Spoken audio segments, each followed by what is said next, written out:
Bueno, buenas tardes a todas y a todos. Bienvenidas y bienvenidos al Centro Cultural de la Nau, de la Universidad de Valencia. En esta ocasión, bueno, pues para celebrar esta actividad, este diálogo, esta charla o esta mesa redonda, aunque no es redonda, que es actividad del Festival Golem Fest 2023, es la quinta edición y es un festival de fantasía, fantástico, terror y ciencia ficción con el que colabora el Servicio de Cultura de la Universidad de Valencia, bueno, con la convocatoria de Activa Fest. Es un festival, como sabéis, que se centra o que tiene este planteamiento genérico, pero que se expande a todos los medios. Como digo, en esta presentación, en esta charla, contamos con la presencia de Jesús García Cívico, que es filósofo y crítico cultural. Y bueno, pues también damos las gracias, estamos muy contentos de recibir al director y guionista de cine, Jaume Balagueró, al que le agradecemos especialmente su presencia, porque supongo que tendrás una agenda bastante estarás bastante ocupado. Y bueno, yo brevemente quería presentar a Balagueró, aunque no necesita presentación, pero bueno, es un destacado cineasta que en su filmografía, desde sus primeros títulos, desde los primeros cortometrajes, Alicia y los días sin luz, y desde su ópera prima, Los sin nombre, que además yo vi en el cine y me impactó muchísimo, es del 99-2000, lo cual ya han pasado 23 años.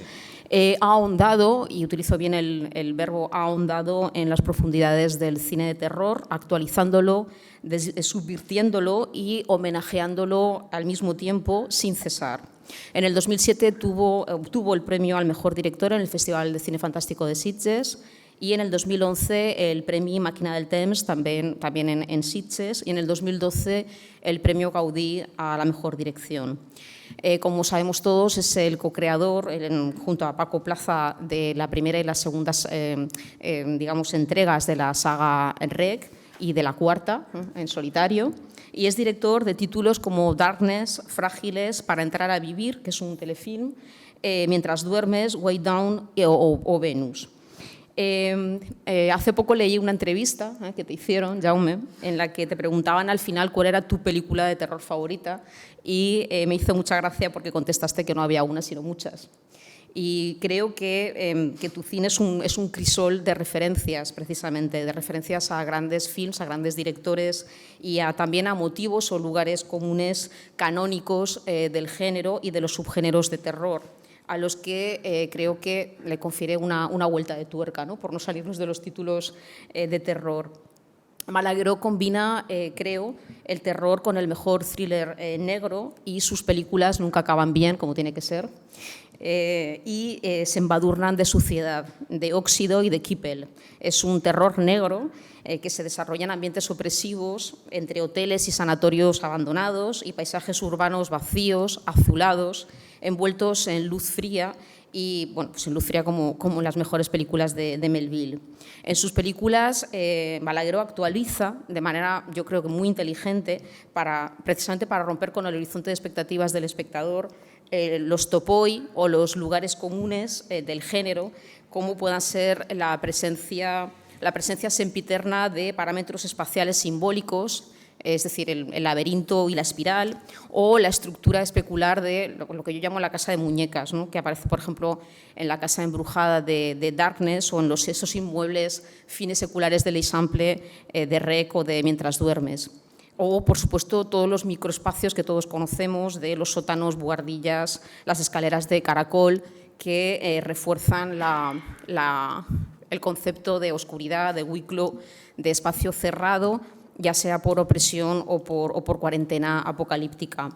También la omnipresencia de la niña, ¿no? Que también está siempre presente, es la quinta esencia del mal, como esta niña de Los sin nombre, de Ángela, que es una especie de anticristo femenino, o del personaje de la Final Girl, que es Manuela Velasco en REC, que también, por cierto, se llama Ángela. Luego nos contarás por qué tanta obsesión con Ángela, o de las referencias a los conciliábulos, a las sectas satánicas, al esoterismo o a la experimentación de los campos de exterminio nazis. Uno de los rasgos que caracteriza y que nutre el cine de Balagueró es seguramente la riqueza de citas y de referencias intericónicas a los clásicos de terror, que son revisitados y que multiplican de esa manera las lecturas del visionado.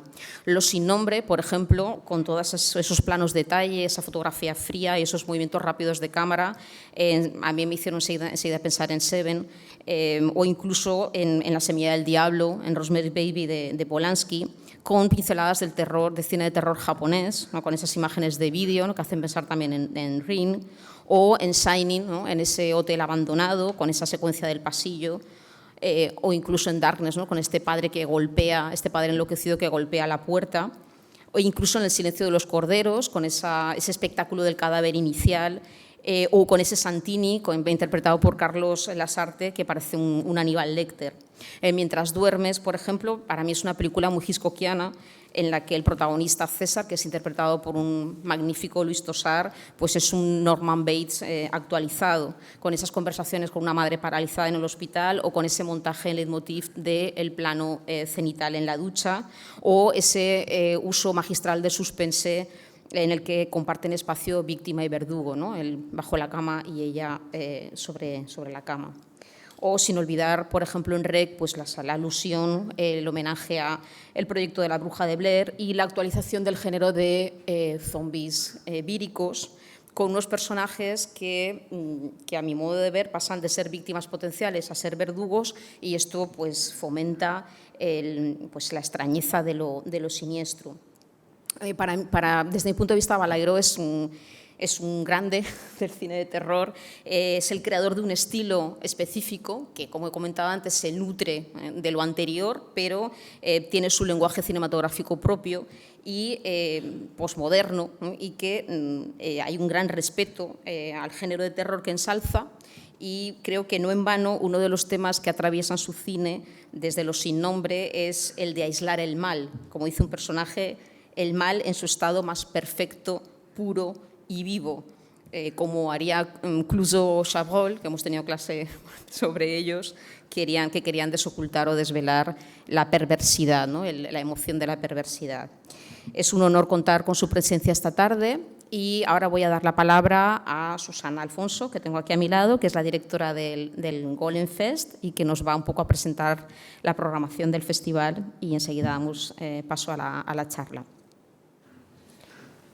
Bueno, pues buenas tardes, bienvenidos todos por haber venido esta tarde aquí a la masterclass de Jaume Balagueró. Yo lo único que quiero es dar las gracias a Adela Cortijo, que es la directora del Servicio Cultural de la Universidad de Valencia, por habernos acogido en este sitio tan bonito y tan cultural. Darle, por supuesto, las gracias a Jaume, porque para mí era un honor tenerlo en Valencia, tenerlo en el Golem Fest, y bueno, por fin lo he conseguido. Muchísimas gracias, porque sé que además está muy ocupado. Y bueno, pues sé que el esfuerzo que has hecho para venir. Muchísimas gracias, Jaume. Y bueno, gracias a Jesús García Cívico, porque también va a acompañar a Jaume. Y daros las gracias a todos por haber venido. También quiero, bueno, pues invitaros a que a partir del jueves empezamos, bueno, esto es una pre-inauguración del Golem Fest, y el jueves empezamos el festival como tal, inauguramos a las 7 de la tarde y acabaremos el domingo sobre las 3 del mediodía. Todas las actividades del Golem se realizarán en el auditorio John Plaza del Jardín Botánico, como hace 2 años. Y bueno, pues que a los que os encante la fantasía, la ciencia ficción y el terror, pues vamos a tener un montón de actividades. Grandes escritores de primera línea, pero también a los que a lo mejor sois más reacios a determinados géneros, pues también, como llevamos años diciéndolo, intentamos abrir los límites un poco, porque los géneros muchas veces se entremezclan, y hay incluso pues novela de thriller, negra, histórica también. Entonces, bueno, pues estáis invitados todos a que podáis venir. Y pues nada, que muchísimas gracias. Tenéis toda la programación en nuestra página web, www.golemfest, y que bienvenidos. Muchas gracias.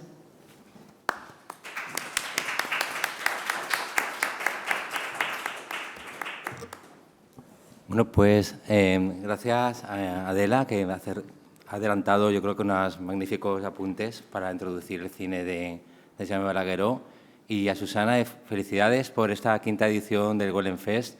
Yo creo que la presencia de un director habitualmente estaríamos tentados a situar en el cine de género, en el cine de terror. Es una ocasión para reivindicarlo como una de las expresiones culturales más interesantes del presente. Yo creo que su presencia en el aula magna de la Universidad de Valencia, de la NAU, está doblemente justificada. De un lado, por ser un creador de expresiones culturales imprescindibles para la comprensión del presente, y de otra forma para abrir un festival fantástico que es algo extraordinariamente meritorio. Y los que conocemos a Susana Alfonso, seguimos desconcertados, como si fuera un elemento también de un personaje fantástico, ¿no?, de Valencia por su tesón en sacar festivales con una programación extraordinaria. De un tiempo a esta parte, el terror y figuras afines, la incertidumbre, la inseguridad, el miedo, parecen erigirse como una clave de comprensión del presente. Quizá desde el derrumbe de las Torres Gemelas, la amenaza del cambio climático, la pandemia, los efectos del contagio viral, ¿no?, a la Cronenberg, la amenaza atómica, hace que posiblemente los cineastas, y especialmente los que, como Jaume Balagueró, conocen un género que va unido al nacimiento del séptimo arte, como es el fantástico y del terror, pues tengan intuiciones y claves que nos permitan comprender el presente. Mi idea es que esta sea la masterclass de Jaume Balagueró y que podamos aprender de su recorrido, y lo que yo voy a intentar es vertebrar con algunas referencias en orden cronológico seleccionadas de su filmografía y algunas preguntas que también pretenden ser claves o sugerencias de clave para comprenderlo, para disfrutarlo mejor. Atrás aparecerán los rótulos de alguna película, yo no lo podrá ver, tampoco nos falta que nos giremos, pero mi idea es que comencemos con esa intuición o con esa afirmación, por mi parte, de que los cineastas, y en especial los cineastas sensibles, inteligentes, sensibilidad por la capacidad de captar las emociones del entorno, ¿no?, son capaces de decirnos cosas, a lo mejor, que los filósofos no llegamos. Y aunque hay dos cortos sobre los que enseguida volveremos, yo ya me gustaría empezar por aquí, por tu primer largometraje de 1999, Los sin nombre, Nameless, en la novela de Ramsey Campbell. Decían algunos teóricos del terror, Noel Carroll entre ellos, que hay algo en el terror refractario, o sea, que impide los finales felices, que son como una fuerza, sea por lo que tiene de traumática la experiencia, sea por los resortes oscuros que mueve, que hace que el cierre feliz sea final, sea posible. Y yo creo que tu carrera en el largometraje empezó justamente enmendándole la plana a Ramsey Campbell, porque en su novela había un final feliz, y yo creo que en Los sin nombre hay mucho de digamos, los estilemas, los rasgos de tu cine que nunca han desaparecido del todo, y es esa visión profunda del mal. Hay algo de eso. Empezamos por aquí con el mal, Los sin nombre, y gracias también por estar aquí, y a todos los que estáis aquí, claro, gracias. Bueno, primero de todo, muchas gracias a todos por venir, y gracias, Adela, por las palabras bonitas que has dicho sobre mí, sobre mis películas, y tú también, Susana.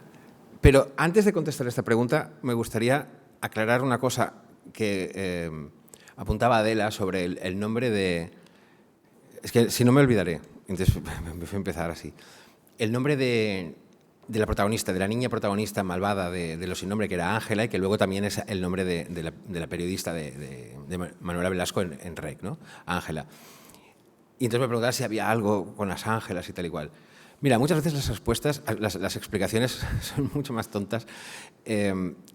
Ángela, la niña de Los sin nombre, se llamaba Ángela porque yo creo que en la novela se llamaba Ángela, posiblemente, no lo recuerdo, pero yo diría que sí. Y Ángela, la periodista de REC, se llama Ángela porque la pareja que tenía Paco Plaza en aquel momento, que era Leticia Dolera, se empeñó en que le pusiéramos el nombre de una amiga suya que se llamaba Ángela Vidal. Básicamente esa es la explicación. Entonces, ves, al final, todo es mucho más mundano y más simple. Entonces, sobre lo de los finales, ¿no?, en las películas de terror. Hombre, claro, yo creo que una película de terror lo que te hace es que te sumerge, el género te sumerge, digamos, y tú estás encantado de que así sea, te sumerge en un universo tenebroso. Tú lo que quieres es sentir inquietud, tú lo que quieres es sentir pánico, tú lo que quieres es no pasarlo bien. Entonces, de repente estás dentro de una historia y si esa historia termina de forma positiva, parece que hay una traición, ¿no? Se está traicionando un poco ese universo al que tú has sido invitado. Entonces, puede acabar más o menos bien, e incluso cuando acaba un poco bien, fijaos que, y este es un estilema del género, acaba bien, pero siempre hay un último giro final en que se produce un último movimiento inquietante, ¿no? Bueno, pero mira, bueno, fijaos, por ejemplo, ahora no sé si por ejemplo, Carrie, ¿no? la película de Brian De Palma, basada en la novela de Stephen King, no acababa muy bien, yo diría. Pero fijaos que, aún no acabando bien, hay ese último movimiento que es la mano saliendo de la tumba, ¿no? Entonces, cuando las películas más o menos crees que han acabado bien, siempre te recuerda la película que no, que cuidado, que no te confíes, que hay algo que va a salir allí, ¿no? Entonces yo siempre intento jugar también con esto, no traicionar al espectador, que lo que ha ido es no a ver un final feliz, sino ha ido a ver otra cosa.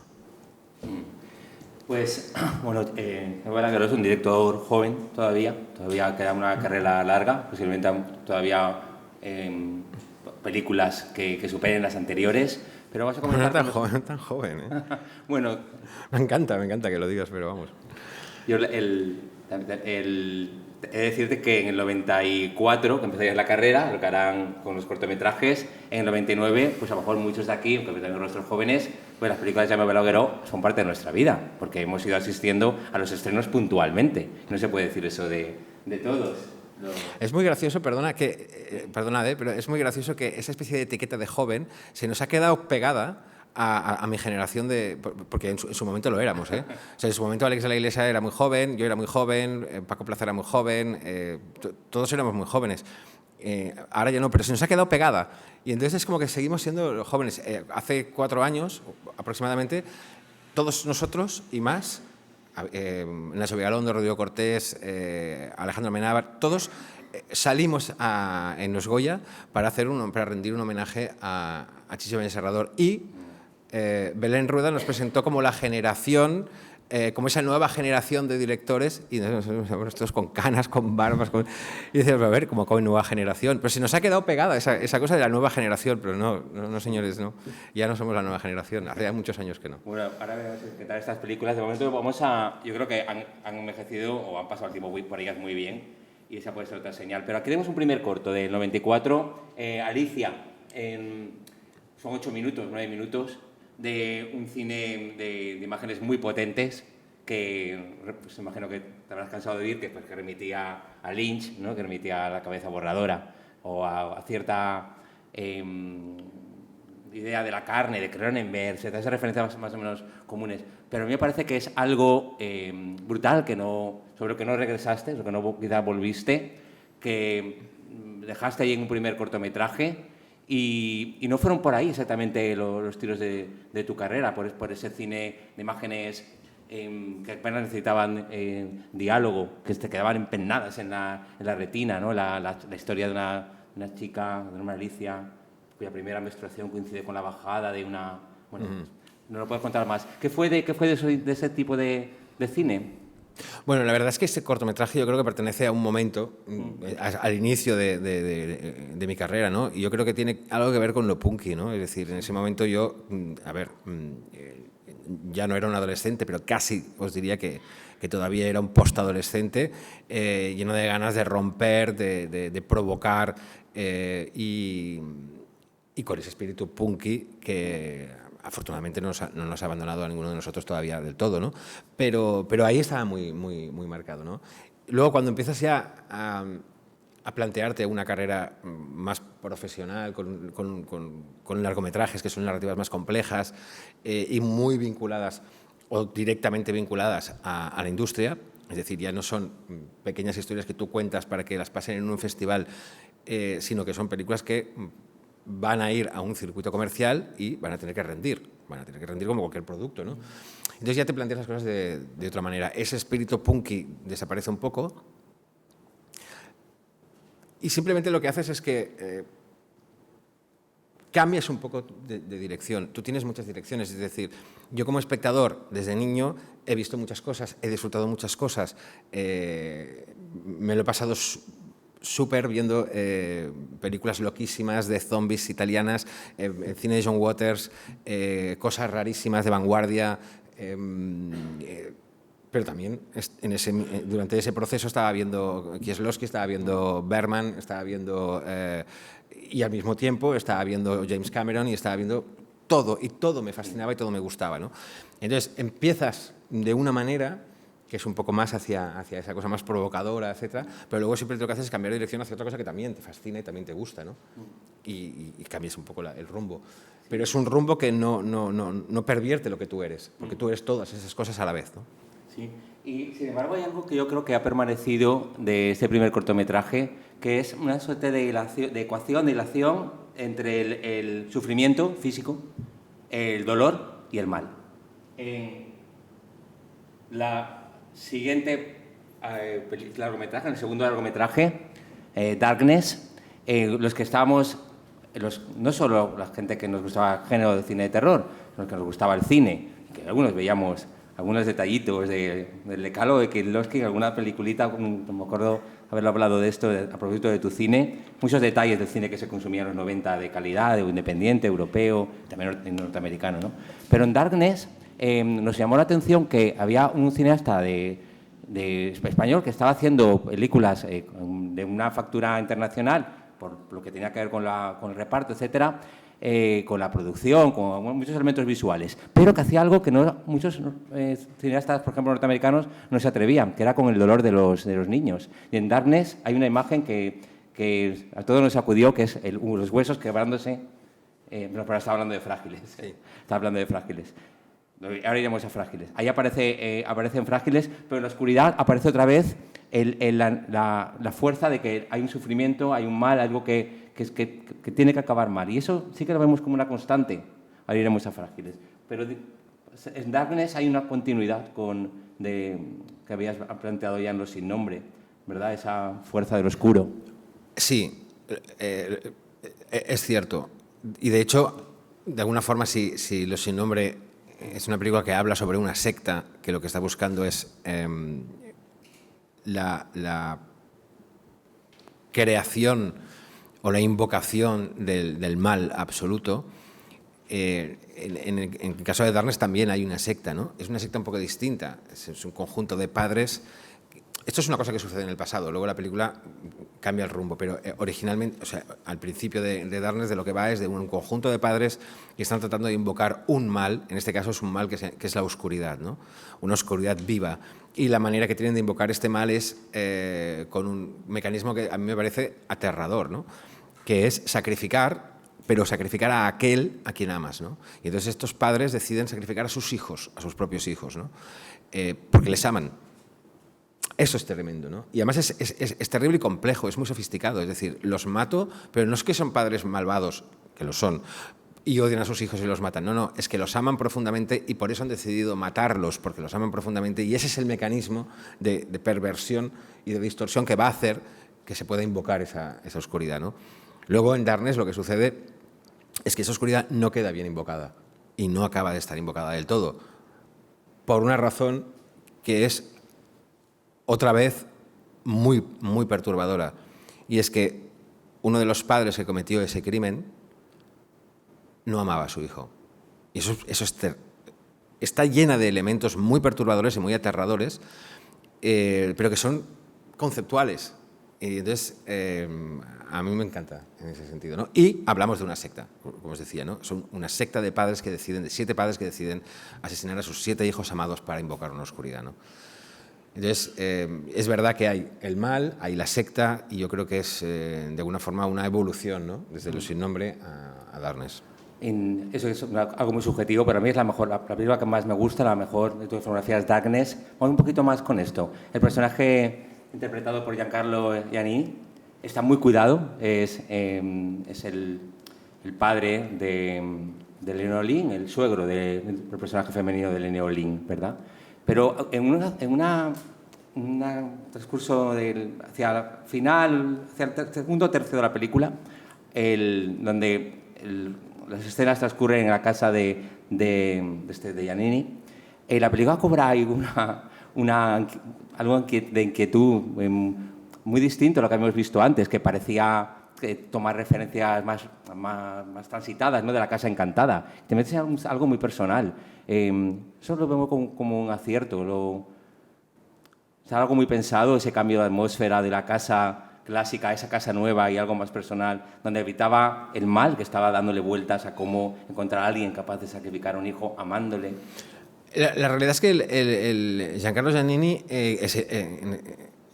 hay una familia, en el caso de Darkness, después de todos estos sucesos que os he explicado y de este fracaso de esta invocación, porque hay un padre que no amaba realmente a su hijo, entonces muchos años después hay una familia que se traslada desde Estados Unidos y vienen a vivir a esta casa donde se había tratado de invocar esta oscuridad. Y esta familia empieza a vivir unas situaciones muy extrañas, ¿no? Porque esa oscuridad que se intentó invocar en esa casa no se invocó del todo, pero algo hay. Está ahí latente, esperando acabar de nacer, ¿no? Lo interesante aquí, y estás hablando de eso, ¿no?, del traslado a otra casa y que de pronto hay otra casa que resulta profundamente perturbadora, es la casa del abuelo del niño de la película y el padre del padre, ¿no? Este es el abuelo. Este abuelo es aquel padre años atrás que intentó matar a su hijo al que no amaba, ¿no? Y ha estado esperando, y de hecho ha propiciado que su familia vuelva, porque necesita que ese niño que faltó en ese momento muera, ¿no? Y lo que el abuelo está... Eso estoy explicando la película, pero básicamente, pero para entender un poco esto, lo que el abuelo está haciendo es tejer una tela de araña para provocar que ese niño, su nieto, muera, pero lógicamente tendrá que matarlo a alguien que le ame, ¿no? Y tiene toda una familia que le ama ahí, en esa casa. Entonces el abuelo va a propiciar eso, ¿no?, que suceda eso. ¿Y cómo eso va a suceder? ¿Cómo es posible que alguien que ama profundamente, que no tiene nada que ver con esa secta y que no tiene ninguna aspiración de invocar el mal, cómo va a pasar para que esos padres o esa hermana asesinen a ese niño, ¿no? Y eso es lo que es la película. Entonces todo está tejido a través de eso, unos mundos, en una casa donde hay un mal latente, pero hay otra casa donde hay otro mal latente, que es la casa del abuelo. Pero el mal latente que hay en esa casa es el propio abuelo, ¿no? Ese es el verdadero mal. El mal son las personas. Y entonces al final siempre hay una reflexión después de todas estas películas que hablan del mal, tanto de Los sin nombre como en Darkness. Al final hay una serie de personas que están tratando de invocar el mal, de aislarlo, de convertirlo en algo vivo. En realidad el mal son ellos mismos, ¿no? Y ese es un poco el choque que hay en estas películas. Sí, y me consta que habrá en la sala también, pues, guionistas o gente de cine que están intentando, me gustaba el nombre de dos personas más jóvenes que están interesados también en este género. Hay dos formas de dividir, así más canónicas, los momentos de una película de terror. Noel Carroll, este filósofo americano, dice que son 4, que hay una presentación de los personajes, un descubrimiento de un mal o de algo sobrenatural o algo que mantiene esa ambigüedad, la confirmación y el enfrentamiento. Y al parecer una de las claves del cine de terror está en manejar las dos primeras de una manera muy cuidada para crear esa atmósfera que propicie, ¿no? Pues cuéntanos algo de estos momentos que otros dicen, los dividen de otra manera, pero más o menos son canónicos, ¿no? Presentan los personajes. Recuerdo, por acabar ya con Darkness, lo bien presentada que está el personaje de Anne Paquin, que es una estudiante que quiere irse a Estados Unidos, pero no quiere dejar la familia porque ve que tiene un problema, Fele Martínez, etc. ¿Qué diferencias hay en esos momentos en una película de género como Darkness? ¿Y cuáles te desenvuelves tú más cómodo y hay más rasgos de ti? ¿En la presentación, en el desenlace, en el descubrimiento? Yo creo que cada película tiene su estructura, ¿no? Tiene su diseño y es un puzzle en sí mismo. Lo que pasa es que hay una pieza que es fundamental en todas las películas de género, sobre todo. Bueno, yo creo que en todas las películas, pero en el género especialmente. En las películas de género, las películas de terror, lo que van a intentar es que nosotros sintamos miedo o que sintamos inquietud, ¿no? Pero siempre el miedo y la inquietud lo vamos a sentir... o sea, nosotros no sentiremos miedo porque un cuadro se pueda caer o no caer. Hombre, si estamos en casa y es un cuadro que nos ha costado dinero, enmarcarlo, pues sí, vamos a sentir miedo. Pero en una película, que se caiga o no se caiga el cuadro, nos va a dar igual. En una película, lo que nos va a inquietar y lo que nos va a preocupar es lo que va a afectar a las personas que hay en esa película, a los personajes, ¿no? Para que nos afecte eso, esos personajes nos tienen que importar. Entonces, hay un elemento fundamental que son esos personajes, ¿no? Es decir, hay que construir bien esos personajes y hay que conseguir que nosotros empaticemos con ellos y nos preocupen, nos importen. Antes decía que sobre todo en el género de terror. Bueno, la realidad es que ahora estoy dándole vueltas y, por ejemplo, hay un subgénero en el terror que es el slasher, ¿no? El slasher, que es una cosa que estaba muy de moda en los 80, hoy todavía se hacen películas de estas, que es un grupo de jóvenes, de adolescentes que van a algún sitio y los van matando uno a uno. En ese tipo de películas, los espectadores no nos importa tanto que les caigan bien los chicos o no, o las chicas y los chicos, porque nos da igual. De hecho, a lo que hemos ido, a lo que los espectadores han ido, es a ver cómo los matan. Si no mataran a ninguno, sería sumamente decepcionante. Diríamos que nos devolvieran el dinero de la entrada. Hemos ido a eso. Hemos ido a ver Viernes 13 y lo que queremos es que vayan matando los monitores uno a uno. Y aplaudiremos cada vez que muere uno y queremos que cada vez sea de una forma más rebuscada, más vistosa, más chocante. Entonces, aquí no se aplica. Fijaos, es interesante ver cómo depende de qué tipo de película se aplica o no. Pero yo, por ejemplo, siempre pongo un ejemplo. Hay una película que a mí me fascinó que se llama Wolf Creek. Wolf Creek es una película australiana y es una película que no es exactamente un slasher como Viernes 13, porque lo que hemos ido a ver no es eso, hemos ido, o no con esa actitud, mientras que Viernes 13 sí.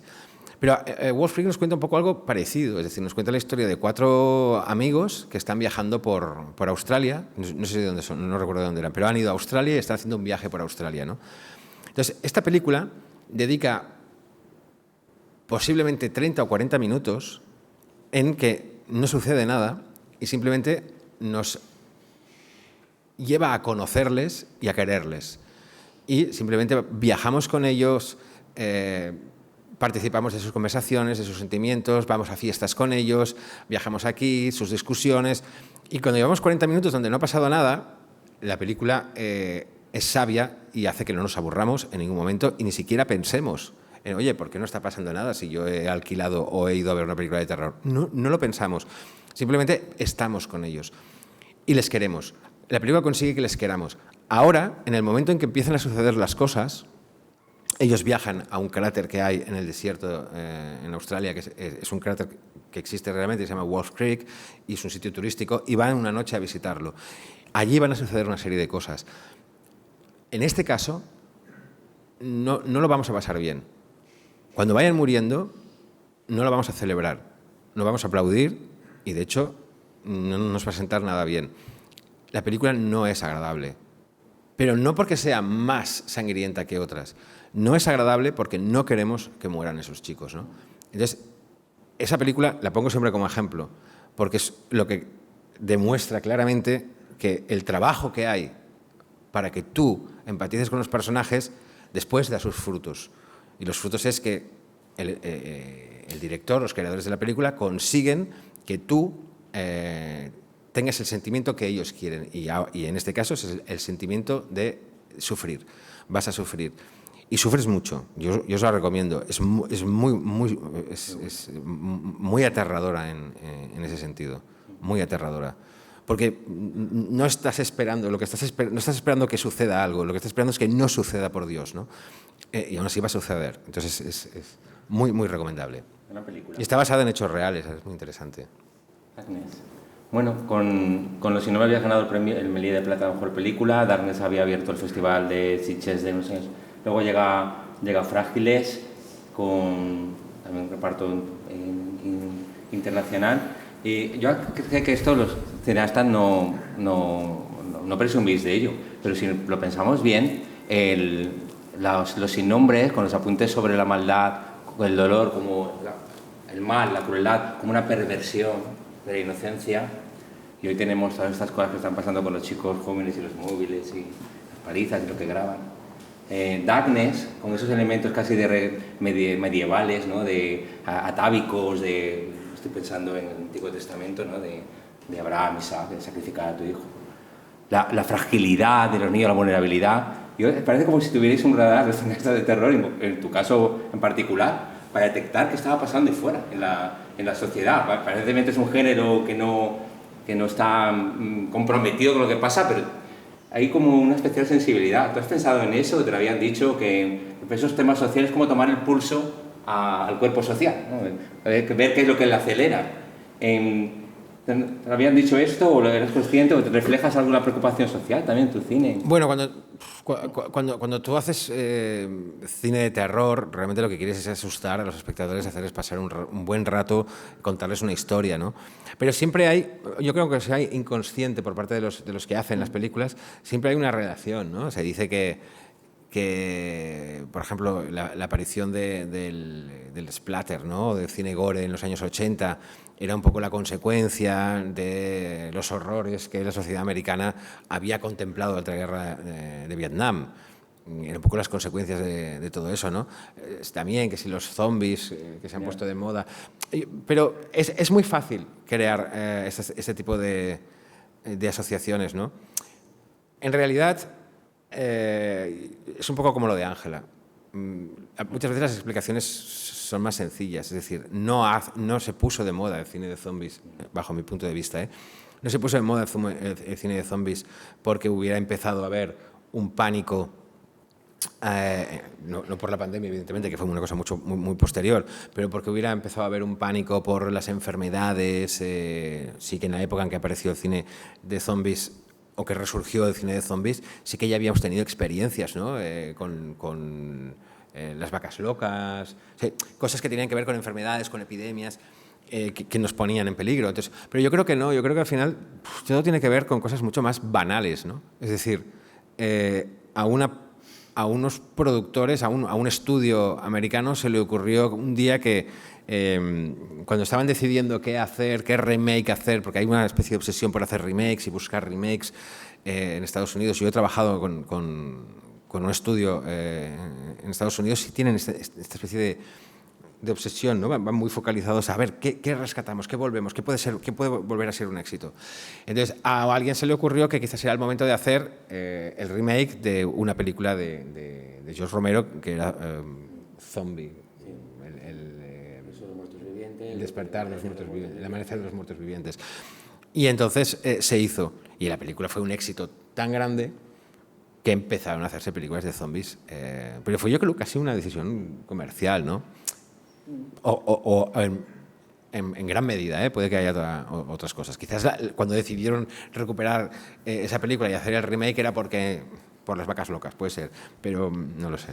Bueno, pues el siguiente título te pone más difícil todo esto, mantener todo eso, porque hablábamos ya de cuarentenas, de casas encerradas y no de mascarillas de milagro. Es REC, ¿no? De 2007, en la película sobre el peligro de transmisiones virales. Bueno, lo tenía todo. Está ya codirigida con Paco Plaza y es quizá la película por la que más se te conoce, que no sé si fuera, pero desde luego es un hito del cine español y yo creo que merecía mucho mejor suerte en el apartado de los premios y de la crítica. Me parece una cosa de miopía de la crítica, pero bueno, ¿qué te parece que significó para ti REC y qué cambió de tu cine? Porque tampoco hay otra ruptura, no tiene que ver con, yo creo, con las películas anteriores, no tiene que ver con los sin nombre, Darkness y Frágiles. No, REC es producto de una mañana con Paco Plaza. Éramos muy amigos, de hecho habíamos trabajado ya juntos en otra cosa, y una mañana tomándonos un café hablábamos de eso, fantaseábamos con la posibilidad de hacer una película que fuera muy controlable, muy pequeña, que la pudiéramos hacer casi nosotros, y que tratase de producir un miedo mucho más fuerte del que habitualmente producen las películas, ¿no? ¿Cuál era el mecanismo? ¿Cuál era la forma? Y teníamos una serie de referencias. Y hablábamos de eso, ¿no? Las referencias eran, lógicamente, de Blair Witch Project, que era una película que que se había estrenado hace un par de años en ese momento, pero había otras referencias, cosas que habíamos visto en la televisión, y entonces se nos ocurrió eso, vamos a intentar hacer una película en que el espectador sienta más miedo porque está implicado, está dentro de la película, no tiene la sensación de estar delante mirándola, sino de estar dentro, ¿no? ¿Y cómo podíamos hacer eso?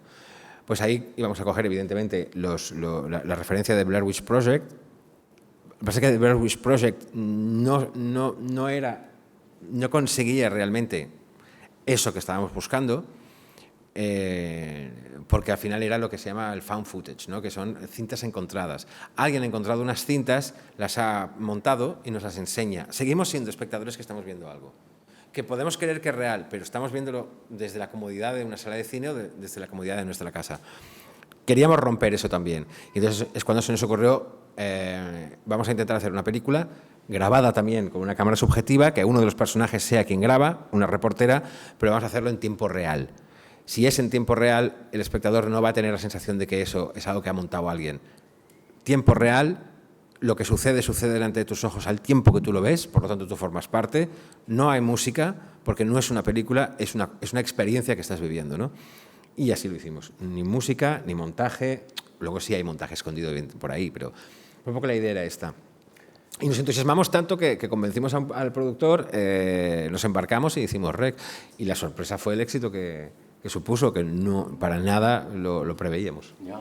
Bueno, y que inaugura, igual que Polanski tiene su trilogía del apartamento, Repulsión, El quimérico inquilino y La semilla de Rosemary, La semilla del diablo, tú tienes tu trilogía del apartamento, ¿nos has dicho? Que sería REC, toda la serie bueno, concretamente esta de REC en el apartamento, Mientras duermes, y Venus, la última. Y con lo cual es verdad que hay un cambio respecto a los tres largometrajes anteriores, pero sigue presente la idea de que el mal es algo que está muy cerca de nosotros. Estamos pasando ya a REC 2 en 2009. ¿Te habían dicho esto de la trilogía del apartamento de Balagueró? Constantemente. Ah, ya original en este punto. No había, constantemente, sí, sí. Oye, pero también o sea, eso y que... o sea, lo que más me han dicho es eso, los apartamentos, ¿qué te pasa con los apartamentos? ¿Qué te pasa con los apartamentos? O con los edificios. Y lo otro que más me han dicho en mi vida es... Ote, la película, es la más terrorífica de todas tus películas. Esto es lo otro que... Esto lo lees constantemente y además lo es guay porque cada vez que alguien lo dice o lo escribe cree que es súper original y es fascinante porque, o sea, es lo que más oyes y lees. Pero bueno, sí. eso, perdona. Una buena cáustico con lo de como estamos dentro del Festival Fantástico. Que te la has saltado, Ote. He pasado a REC 2. Y aquí también es posible que sea un lugar común, seguramente, pero lo que llama la atención de la saga o de la línea REC es que es innovadora y en eso guarda ciertas semejanzas con la saga de Alien, por ejemplo. La saga de Alien parece que se reinventa cada vez, de episodios que van desde el cine de acción a lo que quisiera que hicieran con la tercera parte, el fiasco de David Fincher, para muchos. Y vosotros, en cambio, aquí salís muy airosos. Cada vez arriesgáis en una apuesta distinta a REC y quizás sea el mérito de la saga. Es que yo creo que la gracia la vi hace poco. Yo la verdad es que desde que se estrenó no la había vuelto a ver y hace poco en un pase que hubo en Barcelona la vi, con mi hijo además, que no la sabía. Yo tenía 12 o 13 ya tenía en aquel momento y no había visto ninguna porque decía que le daba miedo y tal, y las fue a ver las dos, que le encantaron, y a mí me encantaron también. La 1 y la 2. La 2 me flipó. Es que no me acordaba mucho. La 2... yo creo que la gracia que tiene es que sigue jugando, sigue siendo un juego metalingüístico casi, con las cámaras, ¿no? Que es lo que era la primera. Pero yo creo que le da todavía más vueltas a ese juego. Y en ese sentido casi me parece más brillante la 2 que la 1. Es decir, estamos jugando todo el rato con la idea de la cámara, como la cámara que es el narrador. Pero no hay ningún narrador, no hay ningún director. Lo hay, efectivamente, pero no lo percibirás. No hay gente que ha hecho esa película. Lo que hay es una cámara. Y la cámara es la cámara originalmente de unos SWATs o GEOs que entran en el edificio y van con una cámara porque tienen que documentarlo todo. Entonces, hay un momento en que esa cámara, porque están pasando cosas, porque están saliendo los infectados, etcétera, etcétera, que esa cámara se queda anulada, se destruye. Y entonces dices, se ha acabado la película. Pero llevamos la tercera parte, llevamos 35 minutos, no puede haberse acabado. Y entonces empieza otra película, que son en el mismo lugar, fuera del edificio, unos chavales con una camarilla que están preparando para grabar cómo van a con un petardo tirar una muñeca hinchable lanzando un petardo de estos, un cohete. Pero entonces ven lo que está pasando en el edificio de delante, están en una azotea y deciden que, coño, tenemos que entrar ahí y tal, y entran con la cámara. Entonces tenemos ya una segunda cámara y una segunda historia que evidentemente se va a encontrar con esos tíos que llevaban la primera que ya no la llevan. Y cuando eso ya llega al límite y esa cámara también desaparece, aparentemente la película ya no puede seguir porque no hay cámara. Y de hecho hay un momento en que la película se queda en negro. Pero entonces vuelve a resurgir la cámara de esos niños por un momento más, porque se le está acabando la batería, si no recuerdo mal, se está acabando la batería, quedan segundos, y en los últimos segundos que quedan, que está grabando, aparece... ¿Quién? Pues aparece en escena Ángela Vidal. Ángela, tu amiga. Que aparentemente en la primera película desaparece devorada por no se sabe qué, y aquí aparece de nuevo y lleva la cámara de la primera película con ella. Es decir, esa cámara de la primera película que vuelve es la que nos va a permitir que Rec 2 siga, ¿no? Hay algo de metalenguaje que a mí me fascina en todo esto. Y todo está estructurado y todo está vinculado de esta manera, ¿no? Y nos hace mucho pensar sobre eso, ¿no? Sobre contar, sobre qué es contar y sobre cuáles son los métodos y las formas. Sí, nosotros hemos atravesado ya las dos partes de las zonas de una película de terror, en la presentación, el descubrimiento, la confirmación, y queremos dar paso dentro de poco a los que estáis aquí, pero tenemos un hito en 2011 que es Mientras duermes, y esta película vuelve a suceder como ha ocurrido en dos ocasiones anteriores. No era la película que esperábamos, porque es una película que gustó mucho a la crítica. Yo no sé si era porque también estaba de Tosar y parecía como que era un poco más seria, había menos... Es una gran película, quizá una de las mejores, ¿no? de tu filmografía. ¿Qué significó, ¿no? en tu carrera, en este recorrido que estamos haciendo? ¿Y notaste que cambiabas de público, que llegabas a más gente, a la crítica? ¿Qué pasaba ahí? Bueno, nunca tienes tampoco la sensación de que siempre vas a contar historias para el mismo público. Vas a contar historias y yo creo que esta sí, quizás es una película que quizás pretendía, o no es que pretendiera, pero quizás tenía la posibilidad de otro público distinto, ¿no? Al de una película estrictamente de terror. Y la película funcionó muy bien, realmente. Y bueno, realmente no pretendes nada. Al final, las películas las haces porque te enamoras de una historia. No de alguien, no de una chica y entonces haces una película, no. Pero te enamoras de una historia, es decir, encuentras una historia y te enamoras. Y entonces necesitas contar esa historia. A mí siempre me ha pasado así, prácticamente. Te puedes enamorar de un guión que te pasan y dicen, oye, mírate este guión y me enamoro, lo voy a hacer. O una historia que me cuentan o algo que veo y me enamoro de ese concepto y empiezo a no parar de pensar en eso hasta que consigo una historia de eso. En el caso de Mientras duermes, me enamoré del guión de Alberto Marini, que me lo pasó, y cuando me lo acabé le dije, quiero hacer esto. Es que es muy curioso, porque él quería dirigirlo. Y Alberto Marini me dijo, oye, mira, a ver qué te parece este guión que he hecho, porque quiero dirigirlo, tal y cual. Y yo le dije, mira, Beto, o sea, me parece... Fue exactamente así. Digo, me parece que debes hacerlo, porque es la hostia. Y entonces me dijo, no, ya, pero dime, me lo dices porque soy tu amigo y tal. Y entonces yo, para que me creyera, le dije, no te lo digo porque soy tu amigo, te lo digo porque si no lo haces tú, pediré hacerlo yo. Y entonces él se quedó así y dijo, no, hazlo tú, porque le parecía, yo creo que lo hizo bien, le parecía que en ese momento le iría muy bien que un guión tan formidable como ese pudiese caer en manos de alguien que ya tenía un poquito más de experiencia de la que tenía él en ese momento, como director que no había hecho nunca ninguna película. Y me pareció también bien esa opción y nos pusimos a trabajar juntos y hicimos la peli. Me enamoré del guión de Alberto Marini, entonces te enamoras de eso, no pretendes nada. No es que digas, ahora quiero hacer una película que tal y cual. Lo que pasó después, me adelanto un poco, pero lo que pasó después con Way Down. Way Down es una película que no tiene nada que ver con el género, es una película blanca en el sentido de que no hay maldad ninguna, no hay oscuridad. Es una película de robos, pero es pura diversión y puro entretenimiento. ¿Por qué? Después de haber hecho todas las películas que yo había hecho, de pronto me embarco en una película como esa. Pues porque me enamoro del concepto. Me enamoro de cosas, me dicen, no, es que son unos que...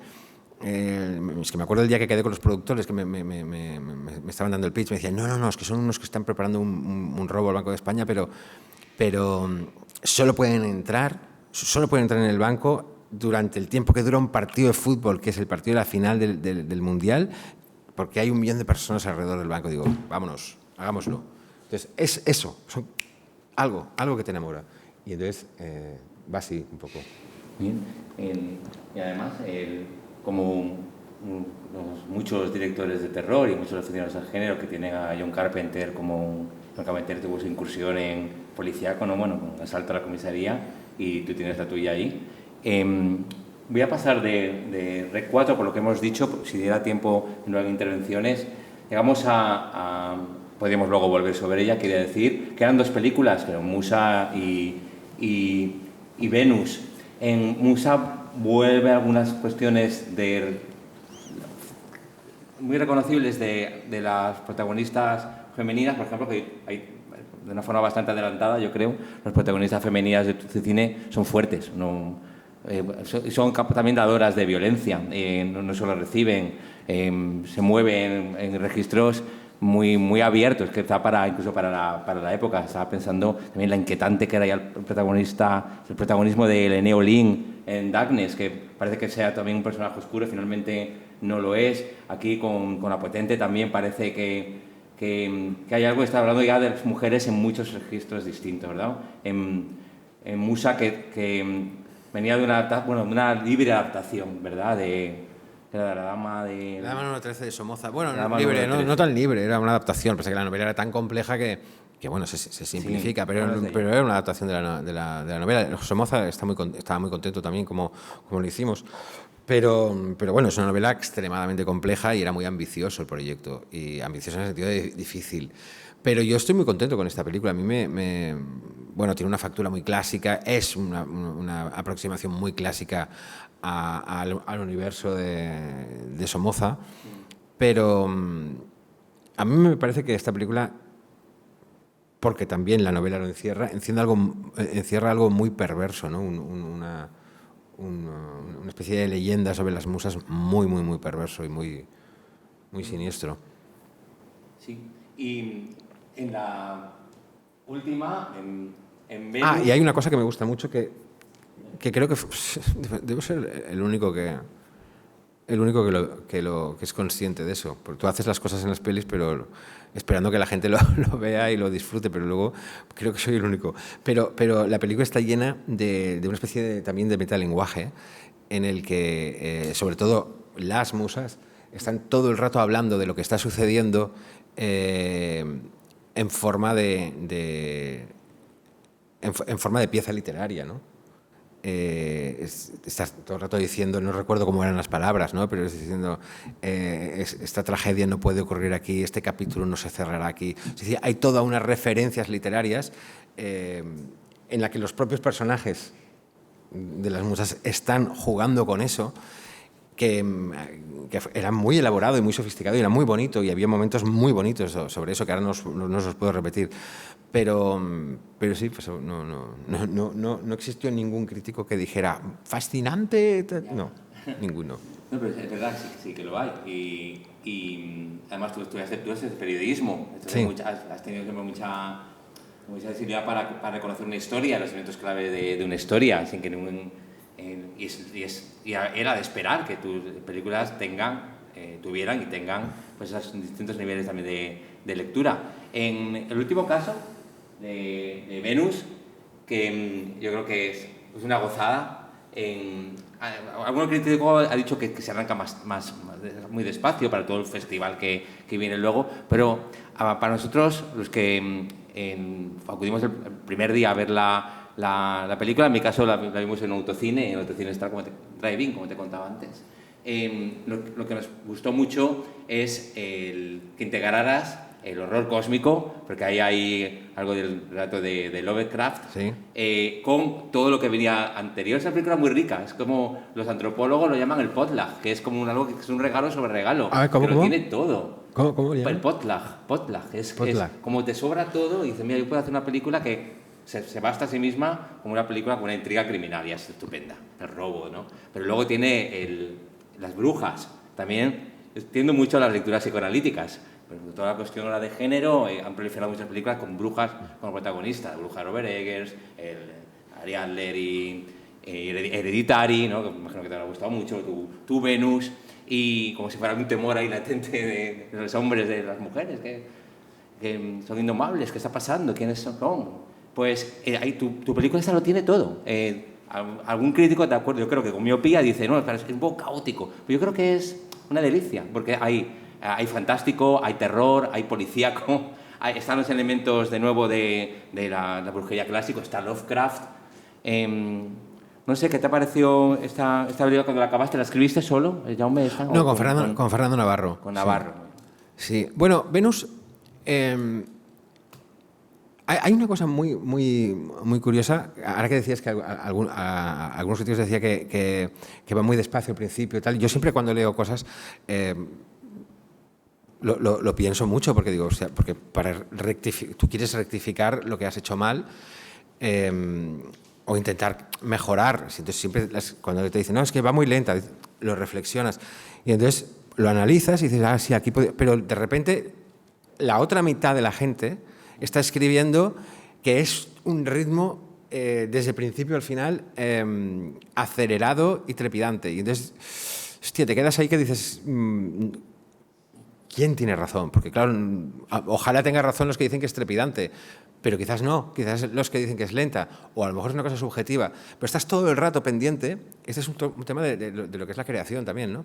Estás todo el rato pendiente de entender e interpretar lo que dicen sobre lo que has hecho para poder mejorarlo siempre, ¿no? Y a veces es muy difícil, como en este caso, ¿no? Porque unos decían una cosa, otros decían otra, estaba muy dividido y tú, hostia, no sabes qué pensar, ¿no? Tiendes a pensar que tienen razón los otros, ¿no? Los que dicen que es trepidante. Pero cuidado, quizás no. Entonces estás ahí, ¿no? Y a veces es muy difícil. Venus... Cuando hablas de eso, ¿no? de que también algunos decían que era muy caótico, etcétera, etcétera. Bueno, para mí realmente Venus es una historia que no mezcla nada. Es decir, no es ninguna mezcla de géneros. Yo creo que hay una... Bueno, se puede entender que es una mezcla de géneros, pero yo no pienso en eso. Yo no digo voy a mezclar géneros. Yo estoy contando una historia. Yo voy a contar una historia. Voy a contar la historia de una chica de la gogó de una discoteca que roba drogas, la pescan y se escapa a casa de su hermana. Y en esa casa, donde se va a esconder y va a intentar protegerse de los que la están persiguiendo, va a encontrar un horror todavía peor. Es muy clara, lo habéis entendido, ¿no? Es así. Entonces dices, bueno, es que mezclas... Bueno, sí, claro, pasan cosas distintas. Nos vamos a mezclar la brujería. Hay una cosa que a mí me gustaba mucho, que es que esta es una película de malos. Venus es una película de malos, donde todos son malos. Los malos, los traficantes, ¿no? Por decirlo de alguna forma, son malos. Las brujas que viven en esa casa son malas. Lo que tratan de invocar es muy malo. Pero es que nuestra protagonista, que huirá de unos y caerá en los otros, también es mala. Es mala porque es egoísta, porque ha robado. Bueno, a ver, no estoy diciendo que... Pero dice que es una tía que solo piensa en sí misma, que pasa de todo, que le ha hecho la vida imposible a su familia, es profundamente egoísta, es mala. Estamos jugando al maniqueísmo para entendernos, ¿eh? Digo malo, pero no quizás no es la palabra, pero para entendernos. También es mala. Cuando ella huye de un mal, siendo ella también un mal, y encuentra otro mal peor, lo que va a pasar es que ella de pronto va a eclosionar, digamos. Cuando hablo de Venus me gusta mucho lo de la crisálida, ¿no? Es decir, el gusano que de pronto se convertirá en mariposa. Es decir, los dos males, el realista y el sobrenatural, que van a atacarla, a ella, que también era un mal, de pronto dejará de ser ese gusano, ese mal, y va a eclosionar y va a convertirse en otra cosa distinta, que va a tener la fuerza y el poder para enfrentarse a todo lo otro, ¿no? Yo creo que se habla mucho la palabra se usa mucho, empoderamiento, ¿no? Pero esta es una historia de empoderamiento, ¿no? Ella se empodera sobre para mí, Venus tiene una cosa que a mí me gusta mucho, que es que ella se empodera sobre los traficantes que la persiguen para matarla, por haberles robado. Ella se empodera sobre esas brujas que quieren invocar un mal y que quieren cogerla a ella para invocar ese mal. Ella se empodera sobre sí misma, porque vence lo que había sido y se convierte en otra cosa y descubre que es capaz de querer también a esa sobrina de la que pasaba olímpicamente. Se empodera sobre sí misma, pero es que todavía se empodera más sobre otra cosa, que es que se empodera sobre lo divino. Es decir, lo divino que quiere decir... Es que no sé si habéis visto Venus, posiblemente no, pero alguien no, ¿verdad? ¿Muchos? Todos lo han visto. Bueno, lo que pasa es que esas brujas han intentado usarla a ella para que esa entidad demoníaca se encarne en ella y ella sea esa nueva entidad demoníaca. Y así sucede. Ella acaba siendo esa nueva entidad demoníaca. Pero lo bonito para mí es que, aun siendo ella ahora esa entidad demoníaca y profundamente mala, va a ser capaz de vencerse a sí misma. ¿Cómo era la palabra? Perdón, es que no, vencerse no. ¿Cómo era? Empoderarse. Sí. Se me van las palabras de pronto. Va a ser capaz incluso de empoderarse sobre lo divino. Es decir, ese demonio que ella tiene dentro, ella, la verdadera Lucía, se va a empoderar sobre el demonio que tiene dentro y ganará. Y si veis la película, hay un guiño final en el que vemos como ella se va de la mano con la sobrina y vemos claramente que no se van como dos, no se va como un demonio, se va como Lucía, como la que es, ¿no? Se ha empoderado incluso sobre lo divino, se ha empoderado sobre todo. La propia Lucía ha vencido a ese demonio que va a llevar dentro, ¿no? Entonces, yo creo que en ese sentido es un aspecto positivo de ese final, ¿no? Es decir, lo humano puede vencer a lo divino. Lo humano, si tiene fuerza y tiene determinación, puede vencer a lo divino. Lucía se impone sobre la Mastus, que es el nombre de ese demonio que lleva dentro. Ya no es la Mastus, Lucía es más fuerte. Ella es más fuerte que todo. No sé, a ver si con esto no lo ha dicho nadie. Yo creo que Venus es como Psicosis, pero si Janet Leigh vence a Norman Bates en la ducha. Es como Psicosis porque también es verdad que el ¿cómo se llama esa cosa?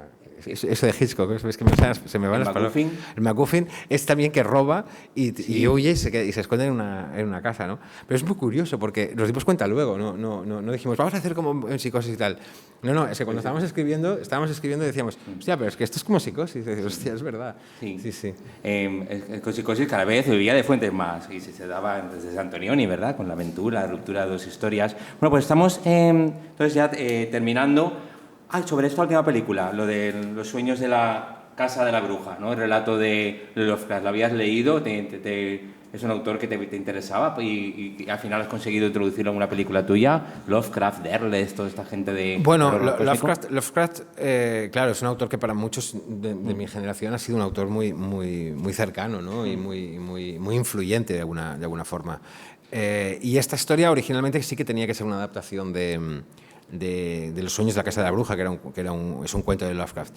Y con Alex de la Iglesia, que es el productor, sí, la idea era, vamos a intentar adaptar esto. Tal. Lo que pasa es que cuando empezamos a escribir, enseguida nos fuimos por otro lado y sí que queda algo, pero para nada es una adaptación si lo habéis leído lo sabréis, no tiene nada que ver. Pero sí que hay un espíritu, ¿no? De Lovecraft, de ese horror cósmico, esa cosa intangible, esos seres, ¿no? Que son como los... Sí. Lovecraft tiene los antiguos, ¿no? Entonces, aquí tenemos los primordiales. Sí, pero aquí tenemos los... A ver, ¿cómo era esto? Los embajadores.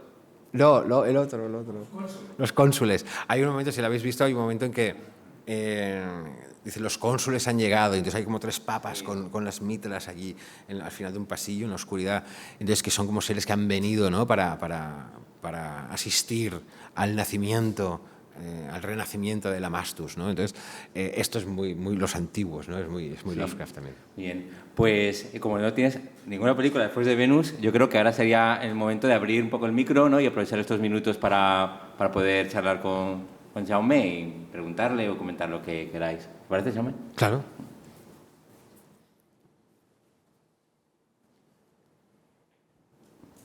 ¿Susana?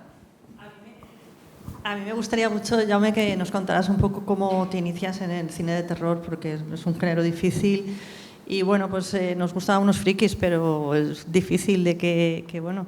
Y te has hecho el mejor director de cine de terror, por el momento eres el mejor. Entonces, no bueno. No creas. Pero no, es que yo era friki, es que yo era muy friki. Yo desde pequeño era como, o sea, los monstruos, tal, lo terrorífico, ¿no? Me encantaba eso, las casas encantadas. Luego no me quería nada de eso, pero me gustaba mucho, me disfrutaba mucho con eso. Me atraía mucho todo lo que tenía que ver con lo misterioso, lo desconocido. Entonces, no es que era, es que soy un friki. Y entonces, bueno, pues como me gustaba tanto el cine de terror y he visto tantas cosas y todo, pues me encantaba la idea de poder hacer una peli de terror. Es verdad que cuando yo empecé era muy complicado hacer una película de terror en España. Cuando yo hice Los Sin Nombre, en España no se hacía cine de terror. Yo recuerdo que algunas productoras a las que fui con el guión me decían, no, pero ¿cómo va a ser una película de terror aquí? Luego la hicimos. Pero yo creo que hay alguien que... Esto ya lo hemos contado muchas veces, no yo, sino muchos de mi generación, pero hay alguien que posibilitó que se pudiera hacer cine de género, de terror, de acción, y fue Alex de la Iglesia. Fue Alex de la Iglesia que de pronto un día dio un golpe sobre la mesa y dijo, El Día de la Bestia. Una película no de terror, sino de terror y de demonios y de apocalipsis en España. Y la hizo, y no solo la hizo, sino que la hizo majestuosamente bien, y se convirtió en un éxito de taquilla, pero clamoroso. Y eso supuso abrir las puertas para toda esa generación de cineastas que estaban esperando para poder hacer las películas que querían y que no, creían que nunca podrían, ¿no?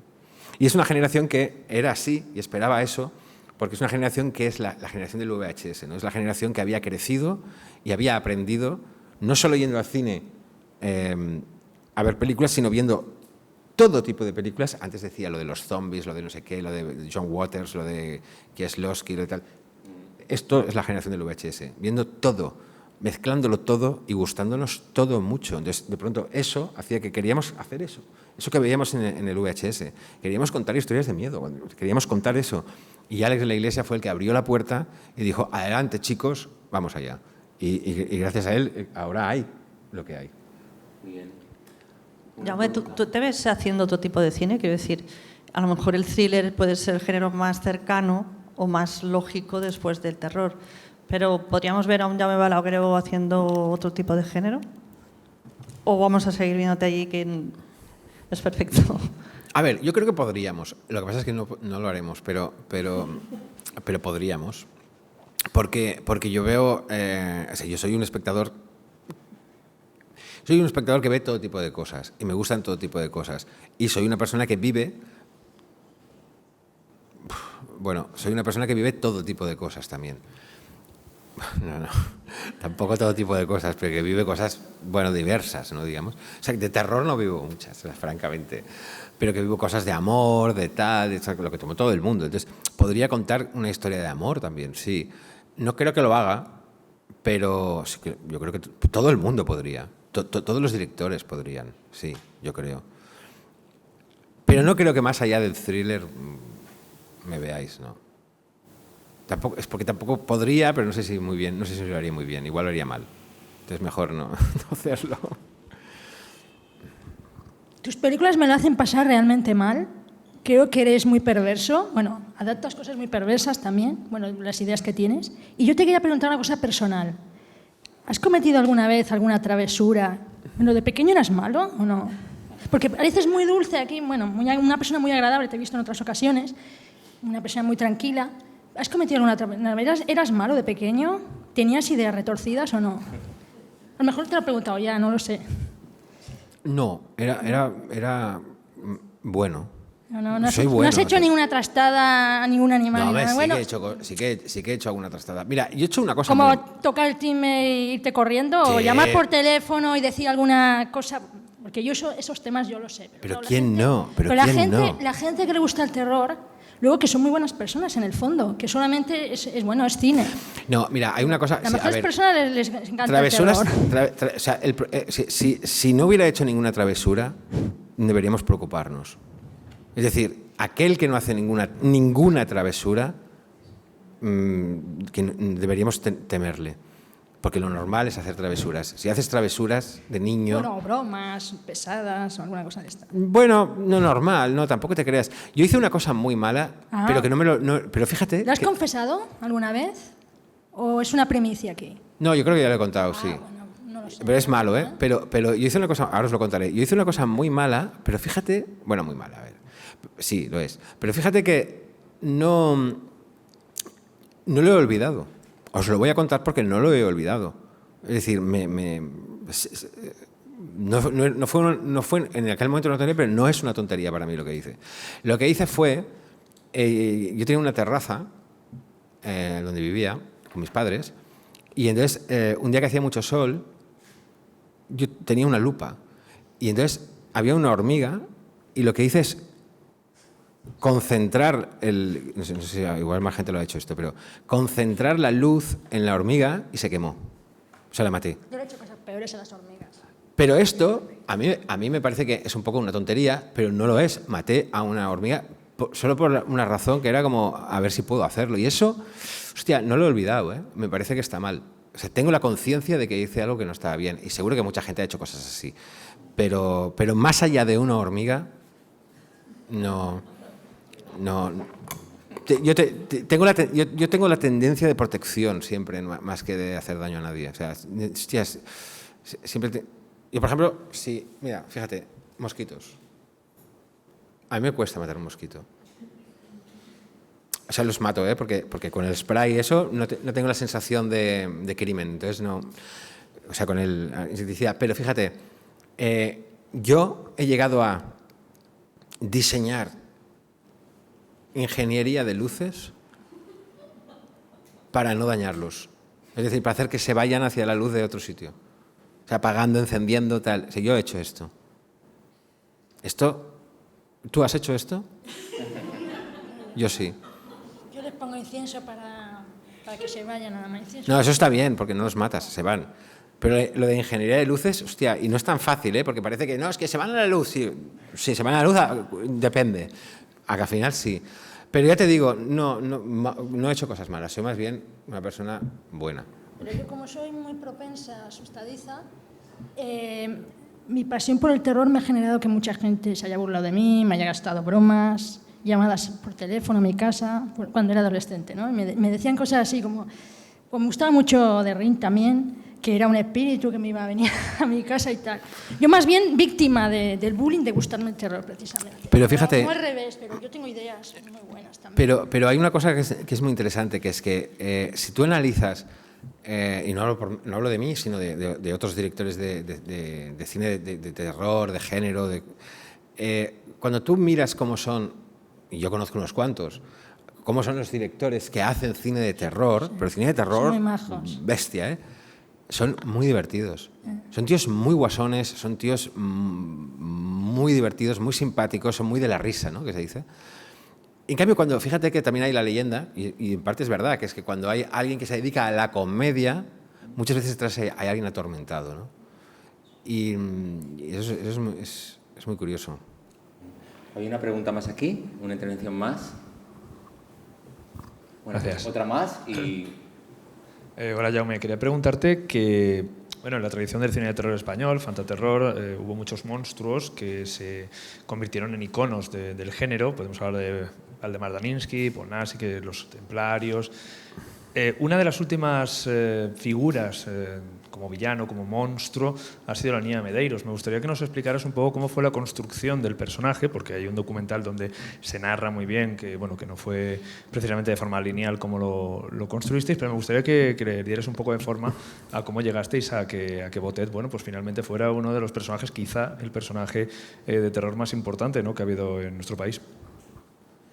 Nosotros teníamos una serie podríamos decir, referencias que queríamos plasmar en la película. Referencias... hay un vídeo que se llama Rubber Johnny. Es un vídeo... un vídeo... Se llama Rubber Johnny, que es de un tío que se llama Cunningham, que es un tío que hace cosas... Sí. Cunningham. Y entonces queríamos algo así, que era muy extremo y que estaba hecho con alguien que tenía una malformación también y tal y cual. Entonces, Javier Botet no tiene una malformación, pero buscábamos algo muy extremo. Y entonces vimos a Javier Botet, porque tiene una condición corporal muy específica, que es muy delgado, muy alto, tiene los brazos muy largos. Entonces lo habían usado en la película de Brian Yuzna para hacer de un monstruo. Y entonces dijimos, hostia, pero este monstruo es... Le dijimos a Brian, eres muy amigo de Paco y mío. Entonces dijimos, Brian, ¿pero cómo has hecho esto? No, Javier Botet y tal. Entonces ahí es cuando conocemos a Javier Botet. Le llamamos y empezamos a pensar. Originalmente en REC, el villano este no era la niña Medeiros, era un cura. Un cura en el guión que teníamos, una especie de guión que teníamos que no era ni un guión, pero era un cura. Pero yo es que no tenía muy claro del cura y con Paco discutíamos todo el rato que si el cura, no sé qué, tal y cual. Y un día, también tomándonos un café en un descanso del rodaje, llegamos a la conclusión de que, hostia, mejor un cura no, mejor una niña. ¿Cómo? Sí, una niña. Y como a Paco le gustaba mucho Glenn Medeiros, la niña Medeiros. La niña Medeiros, entonces nos obsesionamos con la niña Medeiros y tal, y fuimos rápidamente a hablar con Javier, fuimos a hablar con David Ambit, que era el de efectos especiales, le dijimos, olvídate del cura, es una niña, les de hacer pechos, tal cual, y así fue. O sea, en medio de la peli, en medio del rodaje, cambiamos completamente el final. Y todo también vino porque encontramos, rodamos en un espacio, encontramos un espacio, durante el rodaje encontramos un espacio, que es el espacio donde luego se rodó la parte final. El ático, la parte final de REC está rodada en un espacio que no es el ático, es el segundo o el principal. Y ese espacio, de repente lo encontramos y dijimos, hostia, pero es que esto es acojonante, que hay una trampilla en el techo, tal, está lleno como de cosas porque había sido un sitio de material médico, de algo. Y entonces había restos de cosas médicas y tal, y dijimos, esto es increíble y tal. Y entonces dijimos, no, el final tiene que pasar aquí. El final tiene que pasar aquí. Y entonces cambiamos todo el guión y luego la niña Medeiros y ya lo unimos todo y acabamos la película ahí. Pero todo esto son procesos que haces... Fíjate, pero esto no es normal, ¿eh? Esto lo hicimos en REC porque REC era así, era una película viva, que se rodaba cronológicamente y permitía esta serie de cosas. Al ser cronológica, tú puedes decir, ahora voy a cambiar, voy a hacer otra cosa, vale. Pero normalmente las películas no son cronológicas, las películas ruedas el final, tal cual, entonces tienes que saber muy bien cómo es la película y lo que vas a hacer y los cambios que permite son mínimos. Pero REC estaba viva y entonces podíamos hacer cambios así y era todo muy loco. Bueno, hasta ahí. Buenas. A ver, yo tengo una duda, igual tengo controladas tus películas, pero no sé, en el formato televisión si has hecho algo o si te planteas hacer algo en ese formato, teniendo en cuenta eso, que los últimos años cómo ha cambiado la narración serializada y demás, por ver si te ves contando tu tipo de historias en ese tipo de estilo. Bueno, he hecho dos cosas para televisión. He hecho Para entrar a vivir, sí, Para entrar a vivir, que es una de las películas para no dormir, que creo que se pasó por Telecinco, era Telecinco, y luego El televisor, que lo he hecho recientemente, después, de hecho es la última película que he hecho, y era para Amazon, que es para el remake de Historias para no dormir de Chicho Beña Serrador, que la puedes ver en Amazon, está ahí. Y estas son las cosas que he hecho para televisión, pero es verdad que ahora me estoy planteando, estoy trabajando ahora en una historia y estoy planteándome a ver si va a ser una película o una serie, porque hay dos opciones ahí. Entonces estoy ahí valorándolo. Para que tenga la última palabra el protagonista, Jaume, yo te agradezco. Yo creo que una época, la nuestra, en la que como una seña más de una cierta crisis cultural, las películas de terror, de género, no solo ellas, pero sobre todo ellas, pues adolecen de que podríamos llamar una inteligencia adulta, ¿no? Se cuida mucho la sensibilidad adulta, el cuidado de la imagen, pero el relato no está hecho para personas adultas en el sentido de que no dan sensaciones, sentimientos complejos como podía hacer Richard Donner o William Friedkin en los años 70. Ojalá hubieras dirigido tú El exorcista 50 años después y no todo esto que estamos viendo entre la corrección política, la nueva baja sensibilidad. Creo que siempre has tratado al público como... ¿Has visto la última del exorcista? Sí. ¿No te ha gustado? No. Y es que no la he visto, ¿eh? No. No.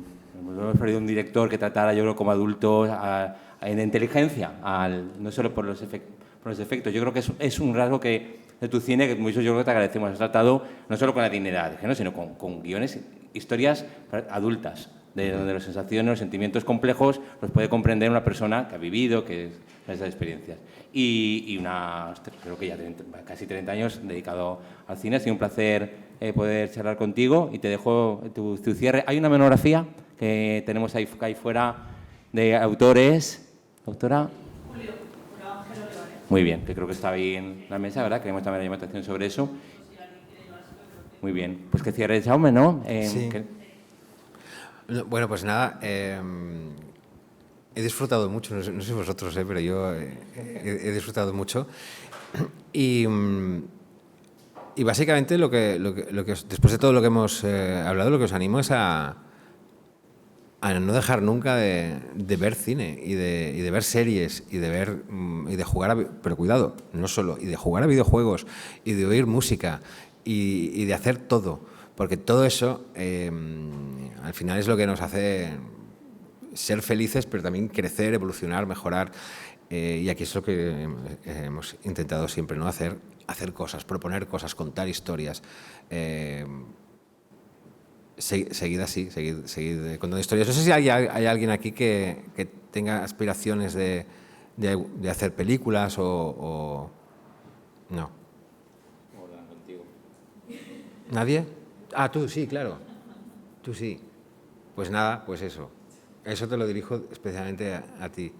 No dejar de ver películas, no dejar de contar historias. Al final, cada vez que contamos una historia a alguien, estamos haciendo una película, cuidado.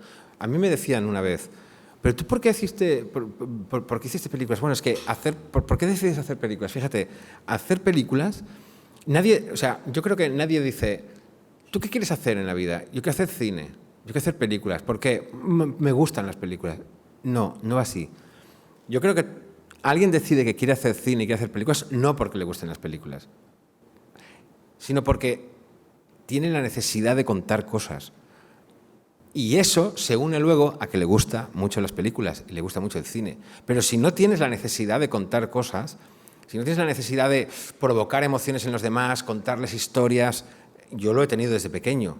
No paro de contar cosas, bueno, se me nota igual, ¿no? Pero no paro de contar cosas a todo el mundo y quiero ver qué cara ponen y ahora les cuento esto. Salgo del cine y tengo que ir a encontrarme a alguien para contarle la película. Dices, no, tío, pero es que se la tengo que contar o tengo que ir con él a verla y ver con la cara que pone y tal. O sea, esto es una necesidad que uno tiene y esto es lo que te lleva a hacer cine. Luego, que te guste el cine también ayuda, pero sobre todo es que necesitas contar cosas. Entonces, busca esa necesidad, que seguro que la tienes, y luego ponte a contar cosas. Y algún día espero estar ahí sentado y tú aquí. Muchísimas gracias.